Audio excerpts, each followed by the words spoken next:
JS Singh institute of pharmacy, Parasrai, Dhondhi, Laharpur road, Sitapur. सत्र 2023-24 के लिए प्रवेश प्रारंभ। D pharm, B pharm, PG diploma in journalism and mass communication, PG diploma in computer application. नमस्कार, मैं हूं निशांत गुप्ता और मैं प्रियांशु मिश्रा। दर्शकों के अभिवादन के साथ शुरू करते हैं आई इंडिया का खास शो खबरनामा। सुर्खियों वाले खबरनामे का आगाज दिन भर की बड़ी खबरों के साथ। आज के खबरनामे में बात करेंगे सरकारी यानी NCERT की किताबों में मोदी सरकार द्वारा किए जा रहे फेरबदल पर छिड़ी रार की। बिजली आपूर्ति की दशा को लेकर CM योगी द्वारा लगाई गई फटकार की। कुशल राजनेता के साथ गीतकार के रूप में सामने आए प्रधानमंत्री मोदी की। और बात होगी रेल यात्रा में यात्रीगण अपने सामान की सुरक्षा स्वयं करें, इसे लेकर सुप्रीम कोर्ट द्वारा दिए गए आदेश। लेकिन पहले नजर सुर्खियों पर। बसपा सरकार में बने स्मारकों में अब शादी ब्याह पार्टियों का होगा आयोजन, बनेगी नीति।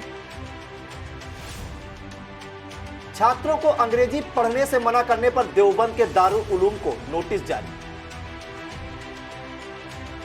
गरीब विद्युत उपभोक्ता अब केवल 100 रुपए में जुड़वा सकेंगे बकाया में कटे कनेक्शन। कानपुर में सपा नेता रेप के आरोप में गिरफ्तार। आजमगढ़ लोकसभा सीट से चुनाव लड़ सकते हैं शिवपाल यादव।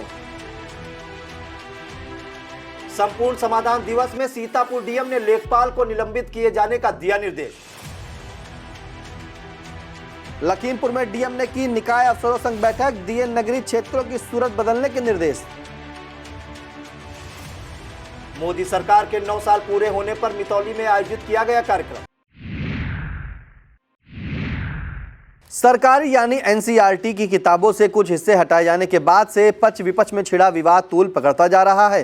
भाजपा विरोधी दल इसे इतिहास से छेड़छाड़ और इतिहास के भगवाकरण बताते हुए भाजपा और केंद्र की मोदी सरकार पर लगातार हमलावर है। दूसरी तरफ देश के कुछ शिक्षाविदों ने भी किताबों से कुछ अंश हटाने को गलत ठहराते हुए किताबों से अपना नाम हटाने की मांग रख दी है। इस बीच UGC के चेयरमैन सहित शिक्षा जगत के तमाम बड़े पदों पर बैठे शिक्षाविदों ने नाम हटाने की मांग को राजनीतिक एजेंडा बताया है। इन शिक्षाविदों में कई केंद्रीय विद्यालयों के कुलपति, NIT निदेशक और कई IIAN के अध्यक्ष शामिल हैं। इनका कहना है कि नाम वापसी का तमाशा करके किताबों को अपडेट करने की प्रक्रिया को रोकने का प्रयास किया जा रहा है। यूपी में गर्मी का प्रकोप और बिजली संकट दोनों एक साथ बढ़ते चले आ रहे हैं। आमजन त्राई त्राई की मुद्रा में आ गया है। जनता सत्ताधारी प्रतिनिधियों को घेरकर सवाल पूछने लगी है। इन सवालों से घबराए जनप्रतिनिधि अपना गुस्सा बिजली अफसरों पर उतार रहे हैं। मुख्यमंत्री योगी आदित्यनाथ ने चंद दिन पहले सुचारू विद्युत आपूर्ति का फरमान जारी किया था, लेकिन सिस्टम ने एक कान से सुना तो दूसरे से निकाल दिया। अब एक बार फिर सीएम ने बेहद कड़ा रुख अपनाकर ऊर्जा मंत्री AK शर्मा और power corporation chairman M Devraj से गहरी नाराजगी जताते हुए कड़ी फटकार लगाई है। सीएम ने दो टूक कहा है कि अगर बिजली की मांग बढ़ रही है तो अतिरिक्त बिजली खरीदी जाए, पैसों की कोई कमी नहीं है। अपने धर्म के प्रति आस्था होना बुरा नहीं है, लेकिन यह आस्था अंधविश्वास में बदल जाए तो नतीजा गलत ही आता है। हैरत तो तब होती है जब कोई अनपढ़ गवार नहीं बल्कि अच्छे खासे पढ़े लिखे लोग ऐसे ठगों का शिकार बन जाते हैं। ताजा मामला लखनऊ के आसियाना इलाके का है। यहाँ पर एक बैंक प्रबंधक के पद से रिटायर रामेश्वर प्रसाद अपनी पत्नी व बच्चों के साथ रहते हैं। इन्होंने आसियाना थाने में एक कथित तांत्रिक पर करीब 3 लाख रुपए के जेवर ठग ले जाने का केस दर्ज कराया है। तहरीर में कहा गया है कि शाम को टहलने निकले इस बुजुर्ग दंपत्ति को एक व्यक्ति ने तांत्रिक बनकर अपने वश में कर लिया और शुद्धिकरण के नाम पर करीब 3 लाख के जेवर लेकर भाग गया।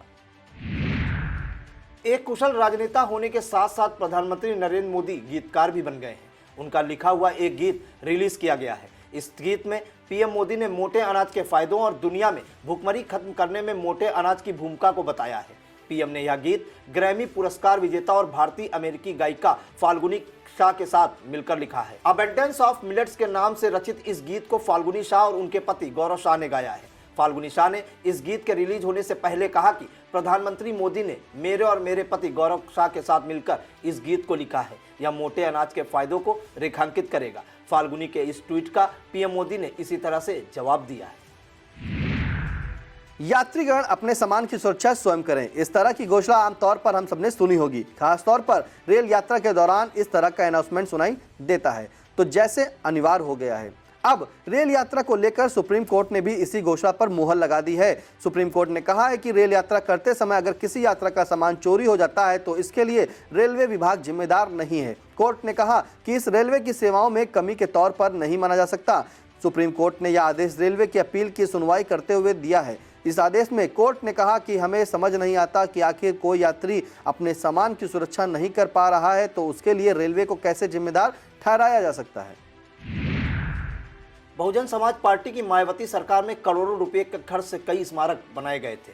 अब इन स्मारकों में शादी, ब्याह और पार्टियां भी हो सकेंगी और भी कई तरह के आयोजनों सहित फिल्म और धारावाहिक की शूटिंग भी हो सकेगी। स्मारक समिति ने निर्णय लिया है। समिति अपने सर्वे के आधार पर बुकिंग की दरें निर्धारित करेगी। मायावती सरकार में लखनऊ, नोएडा और मायावती के पैतृक गांव बादलपुर में स्मारकों का निर्माण करवाया गया था। इसमें सबसे बड़ा डॉक्टर अंबेडकर स्मारक और परिवर्तन स्थल सबसे विशाल है, जो 178 एकड़ की एरिया में फैला हुआ है। इसके अलावा राजधानी में काशीराम इको गार्डन, बौद्ध विहार और रमाबाई स्मारक भी बने हैं।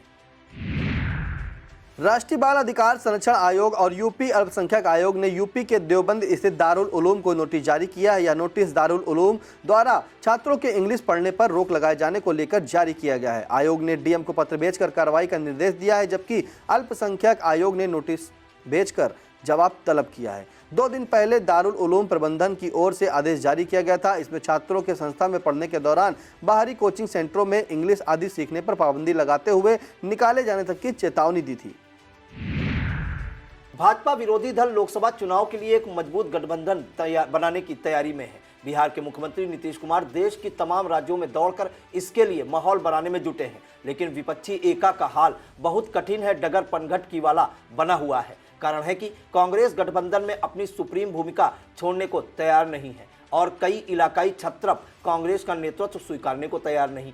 टीएमसी सुप्रीमो और पश्चिम बंगाल की मुख्यमंत्री ममता बनर्जी तो कांग्रेस और वाम दलों के गठबंधन पर बेहद नाराज हैं। उनका साफ कहना है कि राज्य में हमारी प्रतिद्वंदी पार्टी से हाथ मिलाने के बाद कांग्रेस हमारी पार्टी से सहयोग की उम्मीद नहीं रखे। दूसरी तरफ बिहार के सीएम नीतीश कुमार और एनसीपी प्रमुख शरद पवार भी कांग्रेस पर दबाव बना रहे हैं। यह दोनों चाहते हैं कि कांग्रेस विपक्ष का नेता बनने की दावेदारी छोड़े और वह उन्हीं 244 सीटों पर चुनाव लड़े जहां गत लोकसभा चुनाव में वह पहले या दूसरे स्थान पर रही थी। गरीब विद्युत उपभोक्ताओं के लिए यूपी पावर कॉर्पोरेशन बड़ी राहत लेकर आया है। कमजोर आय वर्ग के 1 किलोवाट तक के घरेलू उपभोक्ताओं को इस राहत का लाभ मिलेगा। इस वर्ग के वह उपभोक्ता जिनकी बिजली बकायदारी में काटी जा चुकी है, वह मात्र 100 रुपये जमा कर अपना कनेक्शन फिर से चालू करा सकेंगे। इस योजना का लाभ 31 जुलाई तक मिलेगा और इसका लाभ प्रदेश के करीब 33 लाख उपभोक्ता ले सकेंगे। सीएम योगी आदित्यनाथ के निर्देश पर power corporation chairman M Devraj ने संबंधित आदेश जारी कर दिया है। इसमें बिजली कनेक्शन काटने और जोड़ने में लिया जाने वाला 600 रुपये शुल्क माफ कर दिया गया है। यूपी की कानून व्यवस्था पर सवाल खड़ी करने वाली समाजवादी पार्टी का एक नेता रेप और मारपीट के मामले में गिरफ्तार किया गया है। घटना कानपुर के थाना गोविंद नगर की है। यहां सपा नेता, पूर्व ब्लॉक प्रमुख और प्रॉपर्टी डीलर इंद्रपाल यादव पर एक युवती ने रेप का आरोप लगाते हुए मामला दर्ज कराया था। आरोप है कि यह युवती इंद्रपाल यादव के ऑफिस में काम करती थी। इंद्रपाल कानपुर देहात जिले में सपा से पंचायत सदस्य और सरवन घेड़ा से ब्लॉक प्रमुख रह चुका है। युवती का आरोप है कि इंद्रपाल ने पहले उसके साथ रेप किया, फिर उसकी अश्लील फोटो व वीडियो बनाकर ब्लैकमेल करते हुए कई वर्षों तक यौन शोषण भी किया। मामला दर्ज होने के बाद पुलिस ने सपा नेता के घर छापेमारी कर उसे गिरफ्तार कर लिया है। लोकसभा चुनाव 2024 का काउंटडाउन शुरू हो गया है, लिहाजा सभी दलों के बड़े नेता अपने लिए सेफ सीटों की तलाश में जुटे हुए हैं। इसी कड़ी में आजमगढ़ लोकसभा सीट पर सपा के राष्ट्रीय महासचिव चुनाव लड़ सकते हैं। अपने आजमगढ़ से चुनाव लड़ने पर शिवपाल यादव ने खुलकर तो कुछ नहीं कहा, लेकिन यह कहना है कि वह पार्टी नेतृत्व के फैसले का स्वागत करेंगे। सब कुछ खुलासा कर रहा है। बता दें कि आजमगढ़ सपा का गढ़ माना जाता है। 2014 से 2019 तक सपा संस्थापक स्वर्गीय मुलायम सिंह यादव यहां से सांसद रहे। अखिलेश यादव ने भी यहीं से लोकसभा चुनाव जीता था। बाद में उपचुनाव में इस सीट पर भाजपा के दिनेश लाल यादव उर्फ निरहुआ ने कब्जा जमा लिया। सपा अपनी पार्टी के बड़े चेहरे शिवपाल यादव को यहां से उतारकर न केवल भाजपा से हार का हिसाब बराबर करना चाह रही है, बल्कि अपने गढ़ पर फिर से कब्जा करने की तैयारी में है। बेपटरी हो रही विद्युत आपूर्ति के लिए मुख्यमंत्री योगी आदित्यनाथ के सख्त तेवरों से रूबरू हो चुके ऊर्जा मंत्री AK शर्मा ने बिजली अफसरों की बड़ी बैठक बुलाई है। मध्यांचल विद्युत वितरण निगम कार्यालय में आयोजित इस बैठक में ऊर्जा मंत्री ने मुख्यमंत्री की सख्ती का जिक्र करते हुए मातहत अफसरों पर बड़े एक्शन की चेतावनी दी है। पता नहीं यह खबर आमजन के लिए बड़ी राहत है या फिर बिजली विभाग के लिए कि यूपी का मौसम जल्द करवट बदलने वाला है। मौसम विभाग का अनुमान है कि 18 जून से बादलों की आवाजाही शुरू हो जाएगी। 19 जून को दोपहर बाद आसमान में घने काले बादल नजर आ सकते हैं और 22 जून को लखनऊ और उसके आसपास के जिलों में भारी बारिश के आसार हैं। यूपी में माफियाओं की मुश्किलों में हर रोज नया इजाफा होता नजर आ रहा है। अब इस सूची में भदोही जिले के बाहुबली माफिया विजय मिश्रा का भी नाम जुड़ गया है। विजय मिश्रा गैंग के सक्रिय सदस्य और उनके भतीजे सतीश मिश्रा उर्फ पप्पू के खिलाफ प्रयागराज के थाना जाज टाउन में एक और मुकदमा दर्ज हो गया है। सतीश मिश्रा हाल ही में जेल से जमानत पर छूट कर आया था। यह मुकदमा प्रयागराज के अंकित यादव ने दर्ज कराया है। अंकित यादव का आरोप है कि सतीश मिश्रा ने उस पर पूर्व से दर्ज मुकदमे पर पैरवी न करने की धमकी दी है। पुलिस मामले की छानबीन कर रही है। वक्त तो चला एक छोटे से ब्रेक का। आप देखते रहिए खबरनामा।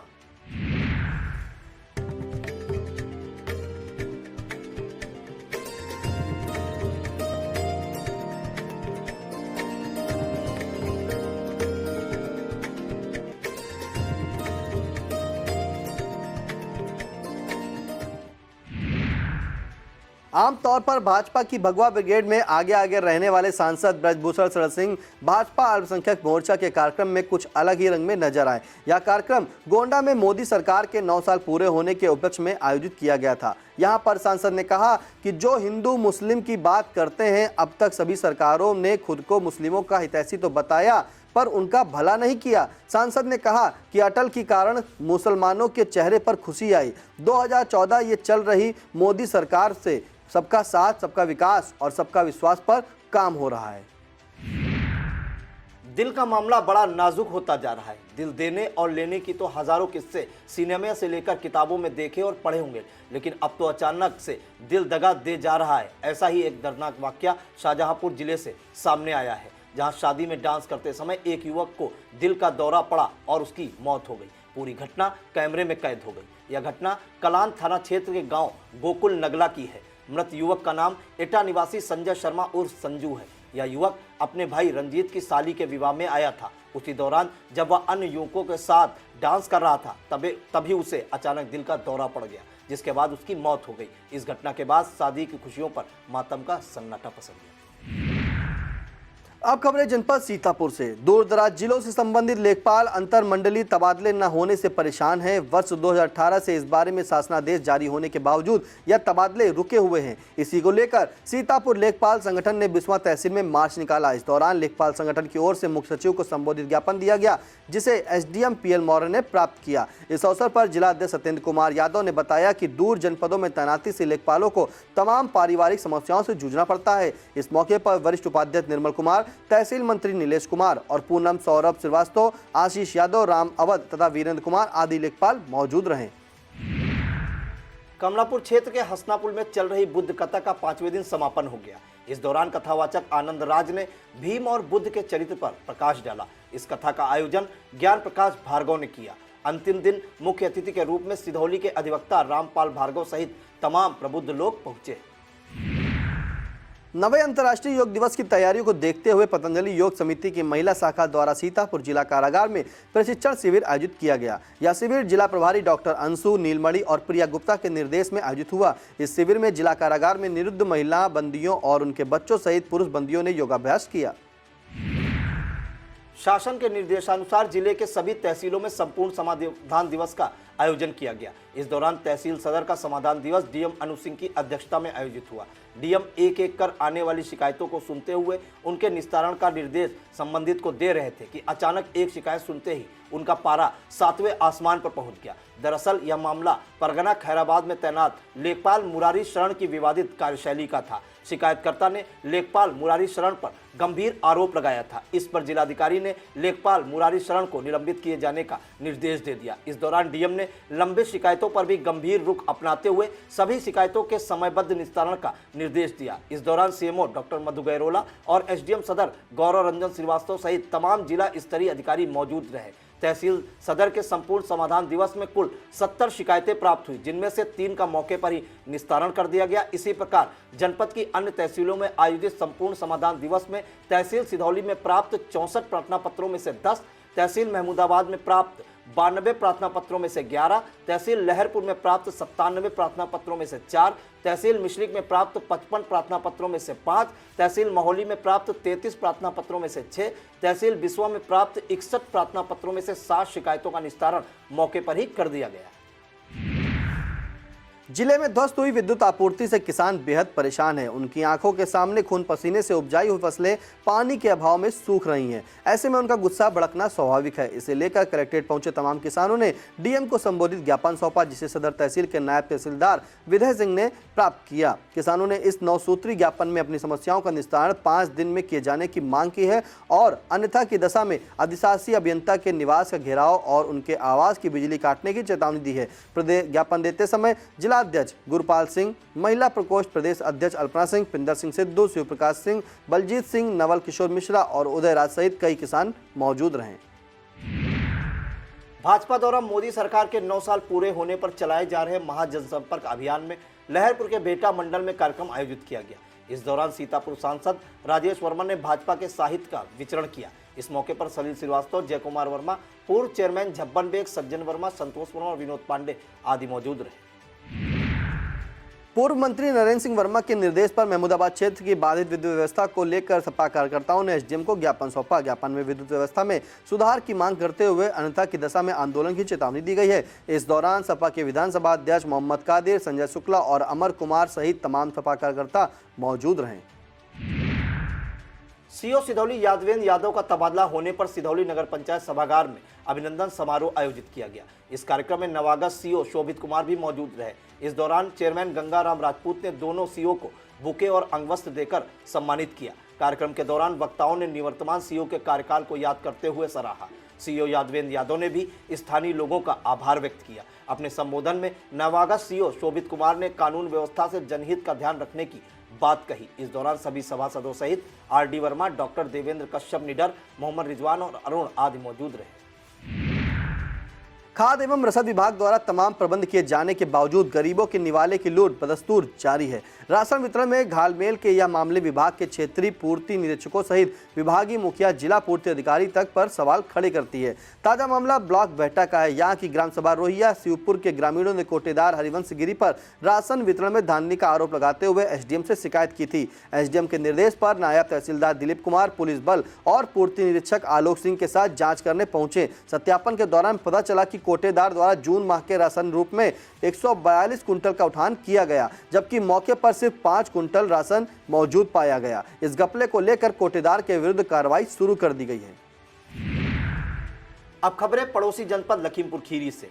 लखीमपुर जिलाधिकारी महेंद्र बहादुर सिंह ने जिले के नगर निकाय अफसरों के साथ बैठक कर जरूरी दिशा निर्देश दिए। इस बैठक का संचालन एडीएम संजय कुमार सिंह ने किया। बैठक में डीएम ने सभी अधिशासी अधिकारियों से नगरीय क्षेत्र की सूरत बदलने के लिए बेहतर प्रयास किए जाने का निर्देश दिया। बैठक में सीडीओ अनिल सिंह सहित सभी एसडीएम और स्थानीय निकाय लिपिक शैलेंद्र वर्मा मौजूद रहे।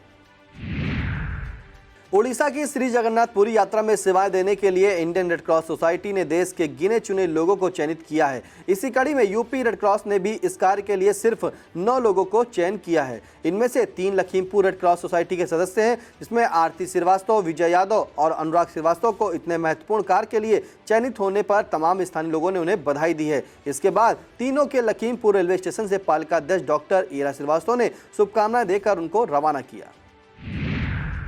लखीमपुर सदर तहसील के सभागार में संपूर्ण समाधान दिवस का आयोजन जिलाधिकारी महेंद्र बहादुर सिंह की अध्यक्षता में किया गया। इस दौरान डीएम के साथ एसपी गणेश प्रसाद शाह, सीडीओ अनिल कुमार सिंह और श्रद्धा सिंह ने शिकायतों को सुना और निस्तारण के लिए संबंधित अधिकारियों को दिशा निर्देश दिए। राजस्व से जुड़े कई मामलों में निस्तारण के लिए डीएम ने टीमें भेजे जाने का निर्देश दिया। इस दौरान कुल 82 शिकायतें प्राप्त हुई, जिनमें से 14 का मौके पर ही निस्तारण कर दिया गया। इस दौरान सीएमओ डॉक्टर संतोष गुप्ता, पीडी के पांडे, डीडीओ अरविंद कुमार, सीओ संदीप सिंह और तहसीलदार सुशील प्रताप सिंह सहित अन्य जिला स्तरीय अधिकारी मौजूद रहे। लखीमपुर में आइनो और ओजस्वी के संयुक्त कार्यक्रम के तहत कारागार में निरुद्ध महिला बंदियों को योगाभ्यास कराया जा रहा है। 11 दिवसीय इस कार्यक्रम के छठे दिन महिला बंदियों को प्रोत्साहन हेतु गिफ्ट दिए गए। इस अवसर पर संयोजिका डॉक्टर सालू गुप्ता के साथ सहायिका के रूप में अनुश्री गुप्ता, अंशु मित्तल, वंदना सिंह, अंजू जलोटा, निष्कर सेठ, अंजू गुप्ता, मयूरी नागर और रत्ना गुप्ता आदि मौजूद रहीं। लखीमपुर में चलाए जा रहे मिशन शक्ति अभियान के तहत ग्राम सलेमपुर की मलिन बस्ती में जागरूकता कैंप लगाया गया। इस अवसर पर महिला थाना अध्यक्ष और उनकी टीम के अलावा महिला कल्याण काउंसलर कयूम जरवानी आदि मौजूद रहे।